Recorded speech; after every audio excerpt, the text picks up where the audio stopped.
Provavelmente em nossa geração não passamos por isso. A nossa geração não passou por isso. Por isso o quê? Um momento tão controverso. É verdade que, historicamente falando, nós tivemos grandes tragédias na humanidade. Mas a nossa geração não passou por isto.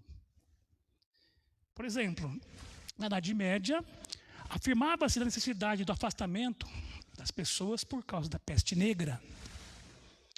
No começo do século XXI, nós temos aí a grande tragédia que varreu o mundo também, que foi a gripe espanhola.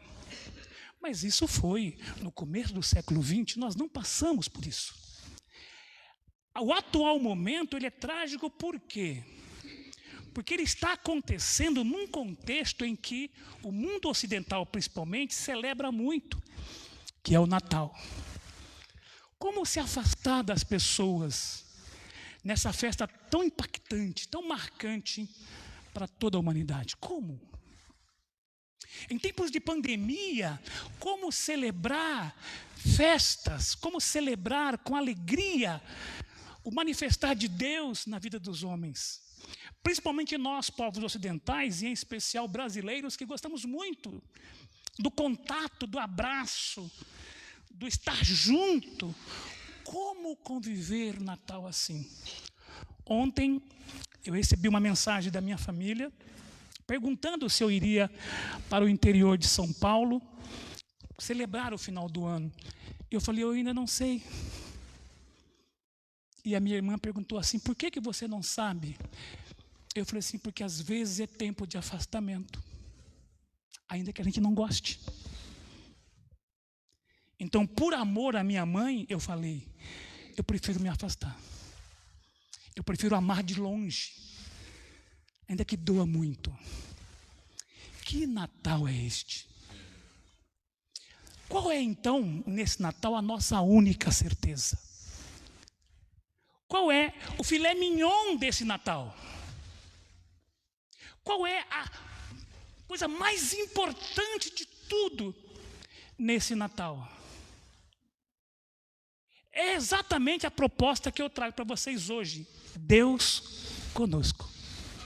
O filé mignon da vida não é abraçar. O filé mignon da vida não é você tocar. O filé mignon da vida é Deus conosco. É o Emanuel. É Deus conosco. Eu convido você, então, a abrir a sua Bíblia. Eu acredito que eles vão projetar também no telão. Livro de Mateus, capítulo 1. Mateus, capítulo 1, no versículo 21 em diante, tem uma mensagem para o nosso coração. Mateus 1, 21, 22 e 23. A palavra de Deus, nesse contexto, ela é um anjo falando a respeito do que estava acontecendo com Maria para José. José, não temas receber Maria por tua esposa. Sabe por quê, José? Por quê? Olha só. Diz o texto, ela dará à luz um filho, e lhe porás o nome de Jesus, porque ele salvará o seu povo dos pecados deles. Ora, e tudo isso aconteceu para que se cumprisse o que fora dito pelo Senhor por intermédio do profeta. Eis que a virgem conceberá e dará à luz um filho, e ele será chamado pelo nome de Emanuel, que quer dizer Deus conosco. Que quer dizer Deus conosco. Ainda que estejamos distantes, ainda que você em sua casa aí assistindo-me agora, portanto distante alguns quilômetros, quem sabe milhares de quilômetros, ainda que aqui na comunidade estejamos também afastados uns dos outros, por N motivos, N circunstâncias, ainda assim, o Deus Emanuel é conosco. É Deus conosco. É Deus conosco. É Deus conosco. É Deus conosco. Olha, se eu fosse você, eu não perderia a oportunidade e aplaudisse a esse Deus que está conosco. Que está conosco. Este é o filé mignon da vida. Este é a grande celebração, motivo de celebração para toda a humanidade. É Deus conosco. Traduzindo, nós não estamos órfãos. Amém. Nós não estamos sozinhos. Nós não estamos servindo um Deus distante, impossível de chamá-lo de Pai. Ele é conosco, é o Deus Emanuel. Querido, quando nós temos essa convicção, essa certeza, certamente, então, seja qualquer circunstância, pandemia, Covid, o que você puder imaginar, Deus é conosco. Este é o maior Natal, portanto, da humanidade. É o Deus conosco. Agora, interessante, queridos, dentro desse contexto de caminhada, dentro desse contexto de celebração do Natal, será que Natal é o que nós estamos vendo no cotidiano? Será que Natal é troca de presentes? Será que Natal é essa paisagem bonita que aí está? Natal é isso. Há um canal de televisão que está durante 7 semanas, 24 horas por dia, apresentando filmes sobre o Natal. E são filmes mamão com açúcar, meloso. Você chora, você se emociona. É uma sociedade bonita, tudo perfeito. Você não vê pobreza, você não vê tristeza, você vê apenas o clima do Natal. Pessoas trocando presentes, pessoas desejando... Enfim, são 24 horas para a gente se emocionar. Mas será que Natal é isto? E eu pensava com a minha esposa, estava assistindo um filme desse, eu falei assim, onde é que estão os pobres aqui nesse filme? Não existe. Onde é que estão os famintos aqui? Também não existe. Onde é que estão os doentes nos hospitais? Também não existe. Tudo é uma maravilha, porque parece-me que o Natal dá esse sentido. Um sentido onde tudo é festa, é comida em abundância, é muita bebida. São músicas específicas. Curitiba tem uma apresentação lindíssima, o Parque Barigui. Inclusive, você pode pegar o seu carrinho e passar por lá, assistir uma bela apresentação de Natal. Mas será que isso é Natal? Cidades decoradas, igrejas decoradas, climas festivos, amigos secretos, elefante branco. Mas será que isto é Natal? Mas será que Natal, ele é de fato a maior festa cristã? A maior talvez seja, mas ela não é a de maior impacto. Por quê? Porque a festa maior do cristão não começa. Ela pode começar na manjedoura, mas o seu ápice é a cruz. Por isso que o livro sagrado vai nos dizer: se Jesus não morresse e não ressurgisse dentre os mortos, vã seria a nossa fé. Portanto, a maior festa cristã, aquela que provoca maior impacto, não é o nascimento, ainda que ele seja importante, mas é a morte e a ressurreição, é a Páscoa. Glória a Deus. Por isso que a novidade de vida não está no Natal, a novidade está na ressurreição. Porque a humanidade comemora o Natal, mas poucos experimentam a ressurreição em Cristo. Por essa razão, queridos, é importante a gente entender o verdadeiro sentido do Natal. É importante a gente entender o verdadeiro sentido do Natal. É claro que eu não quero em momento algum ser um desmancha-prazer para dizer que o Natal não serve para... Não, não é isto. O que eu quero é que a gente, à luz da palavra de Deus, caminhe sobre o verdadeiro sentido do Natal. O texto que nós lemos na abertura, Mateus capítulo 1, versículo 21 em diante, ele é, na verdade, um texto em que o Senhor está falando a respeito de uma promessa. Mas que promessa é esta? O profeta Isaías que vai dizer exatamente isto. A promessa do Deus Emanuel. E essa promessa, queridos, ela está ligada a um contexto em que, no Velho Testamento, o povo de Deus está sofrendo por N problemas. E o maior problema começa exatamente lá no Éden. Quando o homem entrega o governo desse mundo a Satanás e os seus anjos. E ele passa, portanto, a viver uma vida separada de Deus. Mas esse Deus que tem um propósito com o homem, e esse propósito com esse homem, ele é antes mesmo da criação de todas as coisas. Assim que o homem pecou, assim que o homem desobedeceu, Deus fez uma promessa.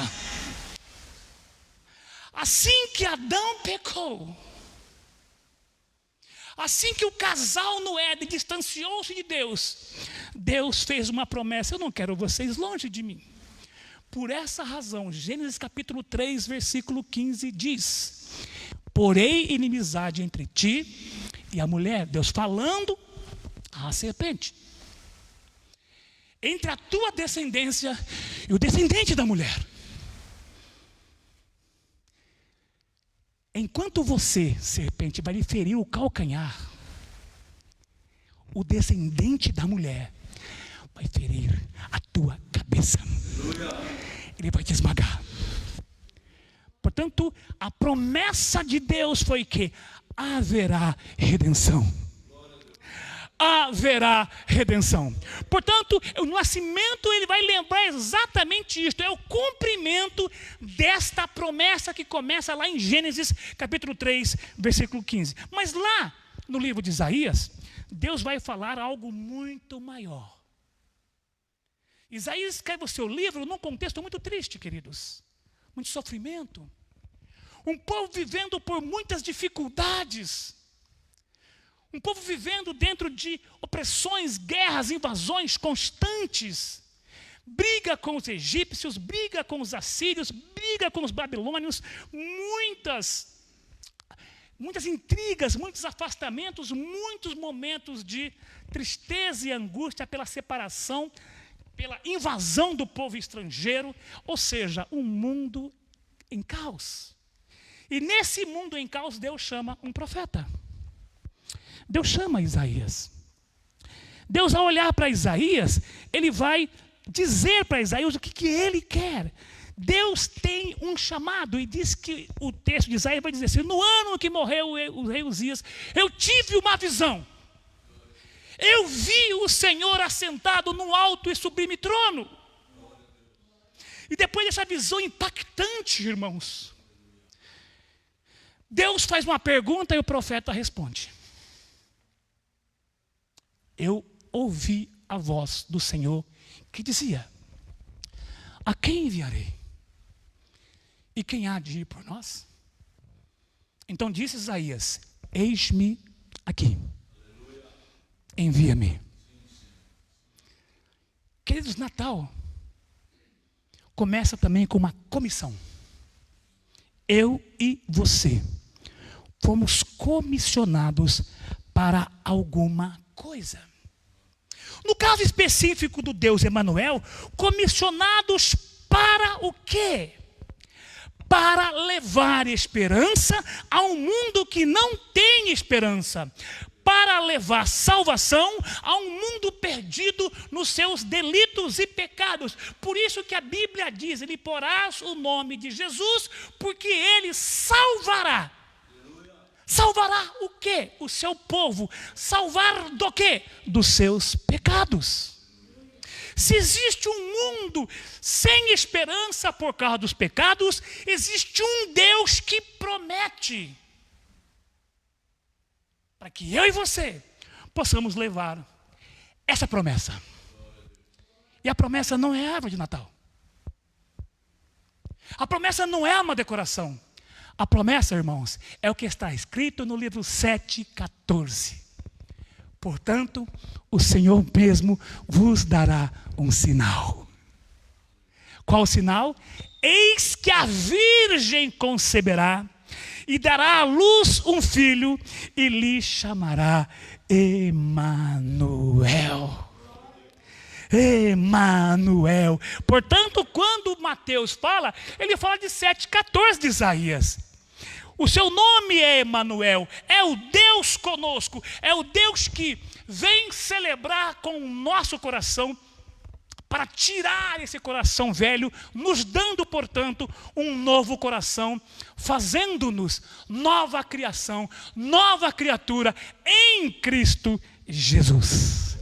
Esta é a promessa. Portanto, queridos, não se diz respeito sobre se teremos vacina ou não teremos vacina.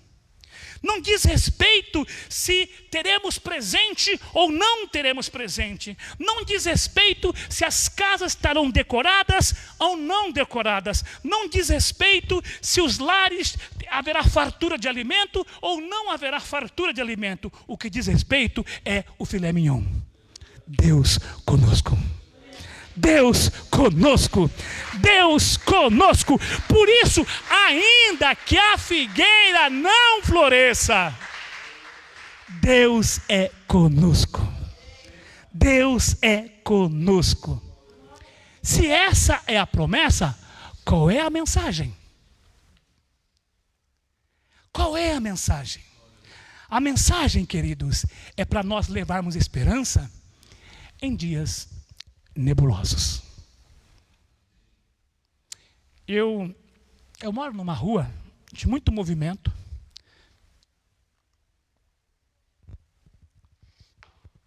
E todos os dias eu passeio com o meu cachorrinho. Todos os dias. Perto da minha casa, na mesma rua, um pouquinho à frente, tem uma empresa. E tem um cachorrinho vira-lata lá.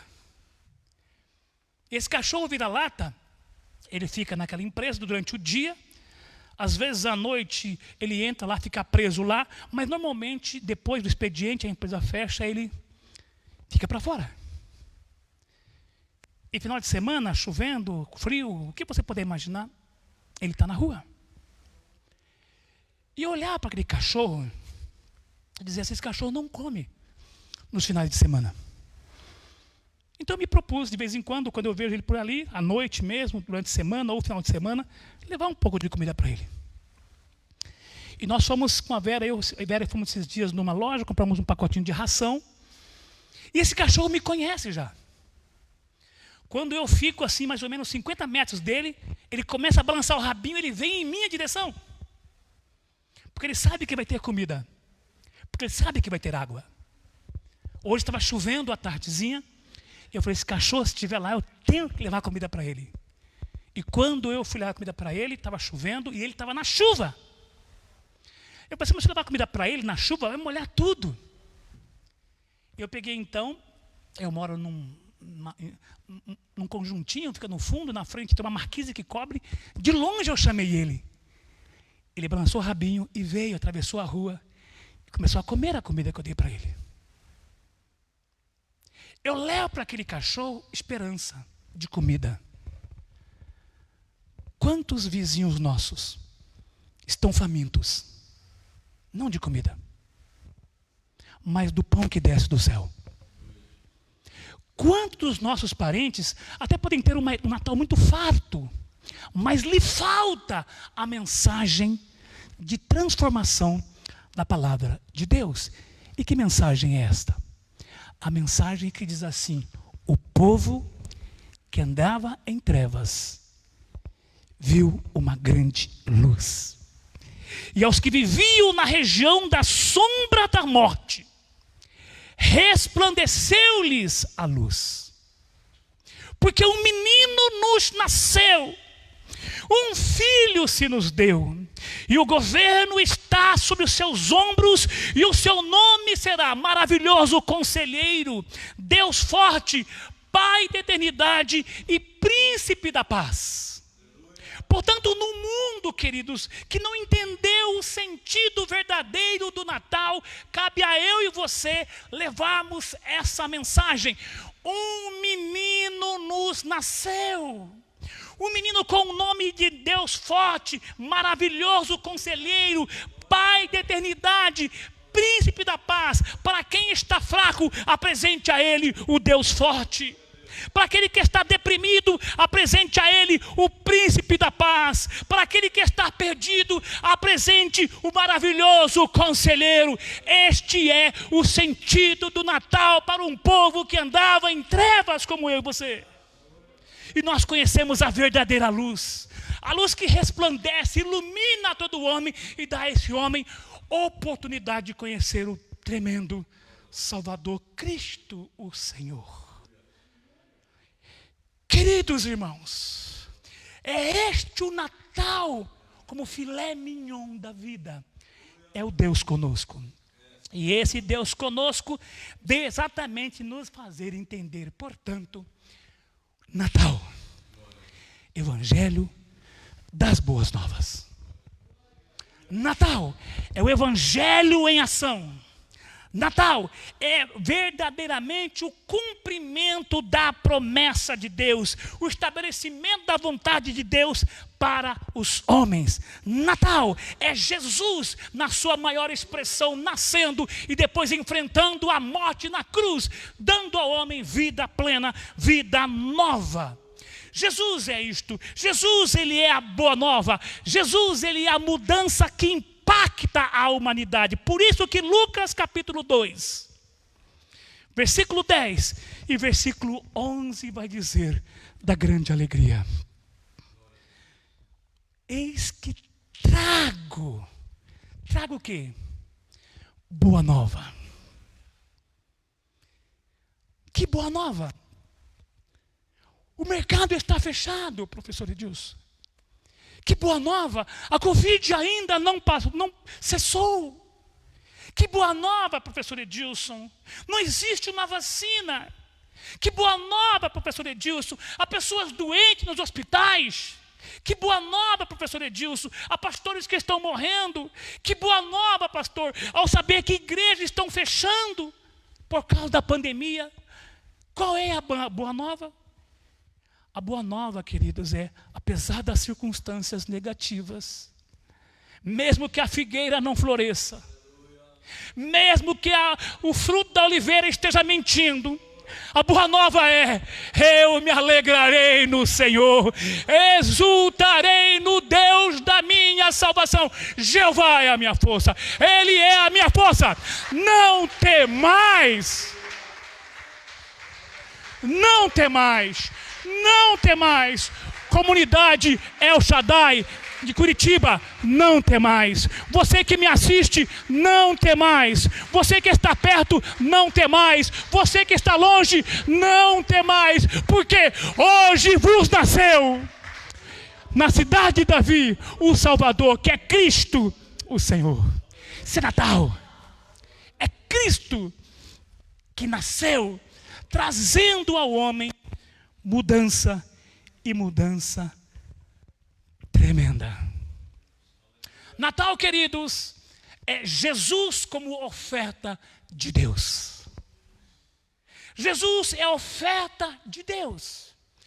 Agora há pouco o pastor Ronaldo falou para nós ofertarmos, para atender a manutenção da casa do Senhor, atender os ministérios da igreja, presentes para as crianças. Tudo isso é muito importante, faz parte do projeto de Deus para essa igreja e para as nossas vidas. Mas antes mesmo de você ofertar, Deus também ofertou na sua vida. Deus ofertou Jesus. Aleluia. Por isso que Lucas capítulo 1, 68 e 77 vai nos ensinar. O que ele diz?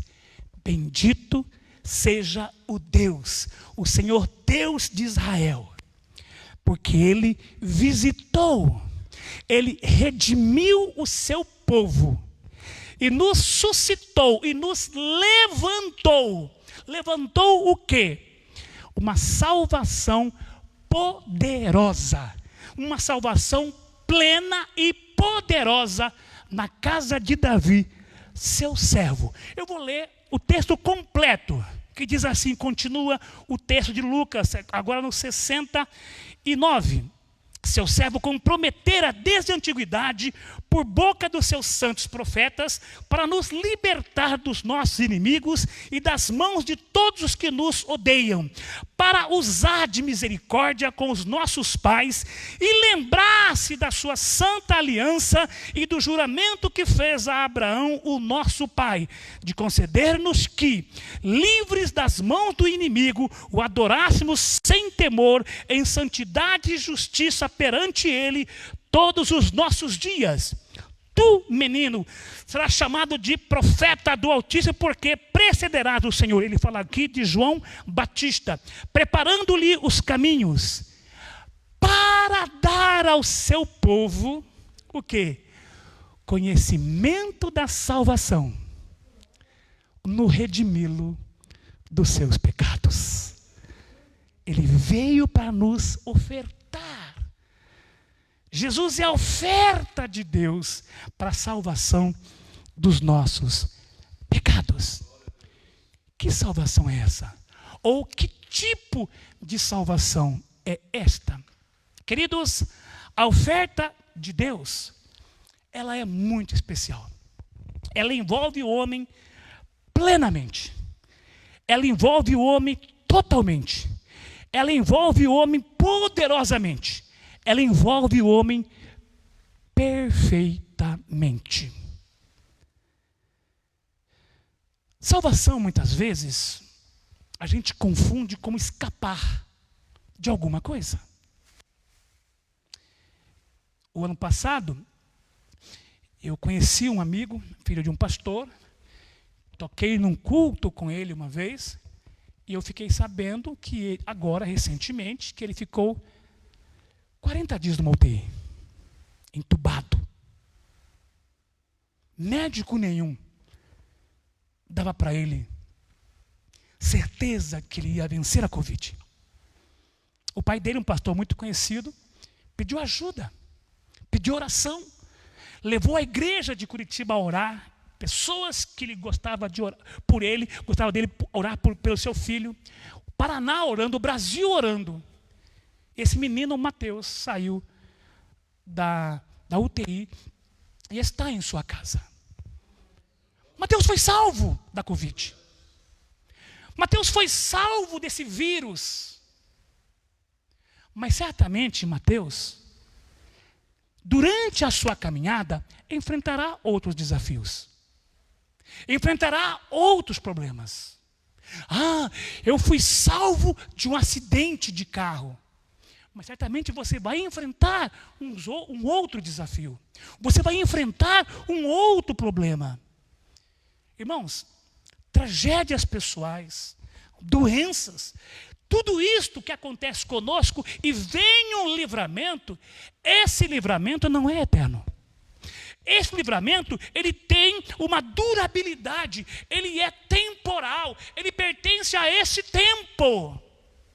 Por isso que salvação na temporalidade da nossa existência não pode, em hipótese alguma, ser comparada com a salvação eterna.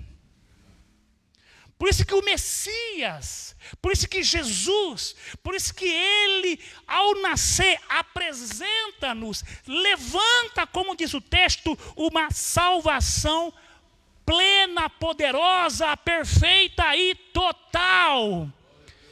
E por que ela é plena? Porque ela envolve o homem em todas as suas áreas.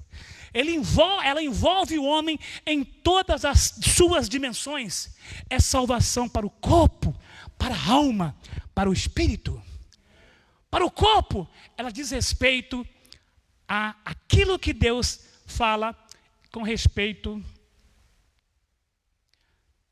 a ser curado. Isaías capítulo 53, versículo 5. Ele foi traspassado pelas nossas transgressões. Ele foi moído pelas nossas iniquidades. O castigo que nos traz a paz estava sobre ele. e pelas suas pisaduras nós fomos sarados. Há uma versão que diz: nós fomos curados. A cruz do Calvário se transforma, querido, no elemento de cura para o meu corpo. Por isso, se alguém está doente, creia que Jesus oferece salvação para curar você. A salvação que cura o corpo, mas uma salvação também que salva a alma. É muito bom experimentar a cura do corpo, mas melhor ainda é ter uma alma salva, para que possa experimentar a eternidade com o Todo-Poderoso. Tiago capítulo 1, versículo 21, vai dizer exatamente isto. Portanto, despojando-vos de toda a impureza, todo acúmulo de maldade, acolhei com mansidão a palavra em vós implantada, a palavra em vós semeada, a palavra em vós que foi brotada, que foi plantada. Palavra esta que é poderosa para salvar a vossa alma. Natal é a salvação da alma. E também para o espírito, que é vivificado. Conforme Romanos 8, 15 e 16. O que diz Romanos 15 e 16? Porque não recebestes espírito de escravidão, para viverdes outra vez atemorizados, para viverdes outra vez com medo, para viverdes outra vez com temores, mas recebeste o espírito de adoção, baseado no qual clamamos, Abba, Pai. E o próprio Espírito testifica com o nosso espírito que somos filhos de Deus. Natal é convicção de que nós somos filhos de Deus. Que nós somos filhos de Deus. Portanto, a salvação plena alcança eu e você plenamente. Mas ela também é uma salvação, aleluia, poderosíssima. Por que poderosíssima? Porque é o efetuado poder de Deus na vida do homem. Ela é exatamente o que está escrito no livro de João, capítulo 1, versículo 11, 12 e 13. Veio para o que era seu, e os seus não o receberam. Mas a todos quantos o receberam, deu-lhes uma salvação poderosa. Deu-lhes o poder. Deu-lhes o dinamis. Deu-lhes uma ação tão tremenda. É algo tão fantástico que é capaz de fazer desse homem que recebe esse poder, esse homem é feito agora filhos de Deus. A saber, aos que creem no seu nome.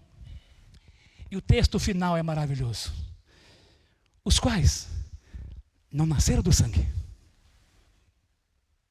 Os quais não nasceram da vontade da carne. Os quais não nasceram da vontade do homem. Mas nasceram da vontade de Deus. Do filé mignon de Deus. E qual é o filé mignon de Deus? Deus conosco. Qual é o filé mignon para você hoje? Deus conosco. Diga assim: Deus comigo. Deus comigo. Deus comigo. Querido, se eu fosse você, nunca esqueceria o sentido da palavra entusiasmo. Sabe o que significa entusiasmo? Deus dentro. Ah, eu estou entusiasmado. Deus dentro de mim. Deus dentro de mim. Deus dentro de você é a esperança. Paulo diz: Cristo em vós, a esperança da glória. Oh, aleluia. Isto é exatamente aqueles que nasceram do poder de Deus.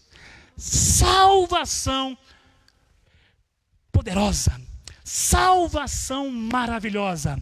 Mas também é salvação perfeita. Eu costumo dizer, queridos, que não existe erros, não existem equívocos no plano de Deus. Deus não errou na sua estratégia. Deus não errou quando começou a arquitetar este mundo. Deus não errou quando começou a formar você. Deus não errou quando Ele deu formato ao que você é. Deus não errou quando Ele prometeu Jesus. Deus não errou quando Jesus foi para a cruz. E agora, olha lá, é a derrota, Ele está na cruz. Deus não errou, não houve um equívoco, não houve um desatino de Deus, não houve nada disso, porque Deus apresentar para mim e para você uma salvação sem mancha, sem mácula. Ela é perfeita, porque ela se chama Jesus. Jesus, Jesus, Jesus. A ação de Deus é de um Deus perfeito, de uma salvação perfeita em todos os sentidos. Hebreus capítulo 7, versículo 25, na versão corrigida, Almeida Corrigida vai dizer o seguinte: portanto, pode salvar perfeitamente os que se chegam a Ele, vivendo sempre para interceder por eles. E o mesmo Hebreus 7:25, agora na versão atualizada, vai dizer: pode salvar totalmente. Totalmente. Há uns anos atrás, queridos, eu ouvi de um pastor, um pregador norte-americano, que quando criança estava patinando, na época de Natal, rio congelado, com o seu primo. Duas crianças, patinando. A mãe chamou: olha, venha que nós vamos servir o almoço. Ah, mãe, vamos brincar um pouquinho mais. E os dois saíram patinando. Não vão muito longe, porque existem lugares que o gelo não está totalmente congelado. Crianças. E de repente o primo desse pastor vai para um lugar onde o gelo não está tão forte assim. Ele cai. Ele afunda. Aí começa o desespero. Esse pastor, quando criança, tentou salvar o primo, não conseguiu, chamou a família, não conseguiu salvá-lo. Veio o bombeiro, com todo o cuidado, puxava a criança, de repente o gelo ia quebrando, afundava de novo. E puxava, afundava de novo. E aquilo é estranho, porque quanto mais você começa a mexer, mais o gelo quebra. Traduzindo, esse menino estava quase salvo, mas totalmente morto. Quase salvou, mas não foi salvo. Ele quase escapou, mas não escapou. Olha, eu quase passei, mas não passou. Eu quase ganhei, mas perdi. Eu quase estou salvo. Está perdido? Não existe quase salvo. Ou é salvo, ou não é salvo. Por isso que o que Deus apresenta para eu e você é uma salvação total. É uma salvação que, diz o texto, pode salvar totalmente os que por ele se chegam a Deus. Deus nos salva, queridos, totalmente. Por isso que Deus não vai fazer jamais um remendo quando se fala em salvação. Ele não vai colocar remendo novo em roupa velha. Ele não vai colocar um vinho novo em odres velhos. Não. Perceba que Deus não faz um transplante de coração, tirando um coração velho e colocando um outro coração também velho em você. Como nós fazemos, como os cirurgiãos fazem. O transplante de coração é pegar um coração de uma pessoa que já viveu, portanto é um coração usado, e colocar na pessoa um coração. É o coração velho pelo coração velho. O que o Senhor faz é tirar o coração de pedra. é tirar o coração do velho homem e colocar nesse homem o coração dele, é colocar nesse homem o coração do Senhor Deus. E qual é o coração do Senhor Deus?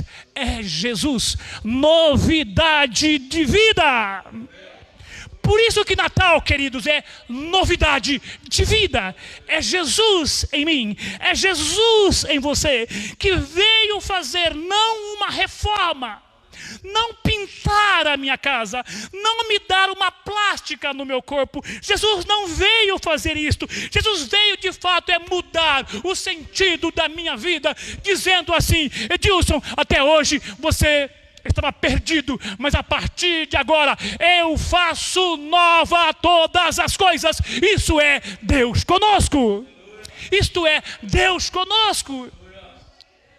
O filé mignon da vida, queridos, diz exatamente a esse respeito. Se não fosse pelo pecado de Adão, a morte jamais teria tido princípio. Mas nunca se esqueça, se não fosse pela morte de Cristo, o pecado nunca teria tido fim.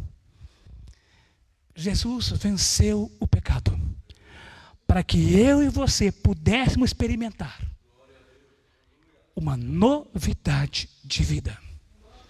Deus nos amou antes da criação do mundo, e por isso Ele enviou o seu Filho para nos salvar de maneira plena, poderosa, perfeita e total.